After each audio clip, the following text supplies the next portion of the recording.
एक समय की बात है। एक राज्य में एक प्रतापी राजा राज करता था। एक दिन उसके दरबार में एक विदेशी आगंतुक आया और उसने राजा को एक सुंदर पत्थर उपहार में दिया। राजा वह पत्थर देख बहुत प्रसन्न हुआ।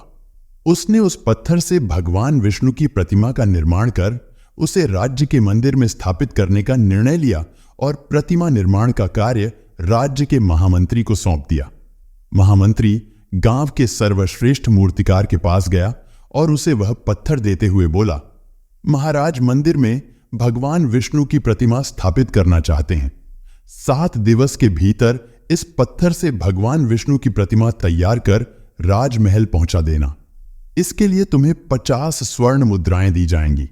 50 स्वर्ण मुद्राओं की बात सुनकर मूर्तिकार खुश हो गया और महामंत्री के जाने के उपरांत प्रतिमा का निर्माण कार्य प्रारंभ करने के उद्देश्य से अपने औजार निकाल लिए। अपने औजारों में से उसने एक हथौड़ा लिया और पत्थर तोड़ने के लिए उस पर हथौड़े से वार करने लगा, किंतु पत्थर जस का तस रहा। मूर्तिकार ने हथौड़े के कई वार पत्थर पर किए, किंतु पत्थर नहीं टूटा। 50 बार प्रयास करने के उपरांत मूर्तिकार ने अंतिम बार प्रयास करने के उद्देश्य से हथौड़ा उठाया, किंतु यह सोचकर हथौड़े पर प्रहार करने के पूर्व ही उसने हाथ खींच लिया कि जब 50 बार वार करने से पत्थर नहीं टूटा तो अब क्या टूटेगा। वह पत्थर लेकर वापस महामंत्री के पास गया और उसे यह कह वापस कर आया कि इस पत्थर को तोड़ना नामुमकिन है, इसलिए इससे भगवान विष्णु की प्रतिमा नहीं बन सकती।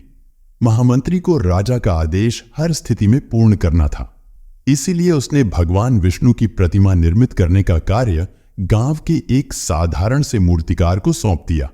पत्थर लेकर मूर्तिकार ने महामंत्री के सामने ही उस पर हथौड़े से प्रहार किया और वह पत्थर एक बार में ही टूट गया। पत्थर टूटने के बाद मूर्तिकार प्रतिमा बनाने में जुट गया। इधर महामंत्री सोचने लगा कि काश पहले मूर्तिकार ने एक अंतिम प्रयास और किया होता तो सफल हो गया होता और 50 स्वर्ण मुद्राओं का हकदार बनता। सीख, हम भी अपने जीवन में ऐसी परिस्थितियों से दो चार होते रहते हैं।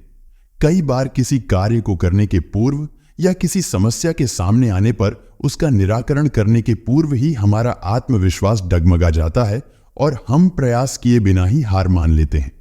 कई बार हम 1-2 प्रयास में असफलता मिलने पर आगे प्रयास करना छोड़ देते हैं, जबकि हो सकता है कि कुछ प्रयास और करने पर कार्य पूर्ण हो जाता या समस्या का समाधान हो जाता।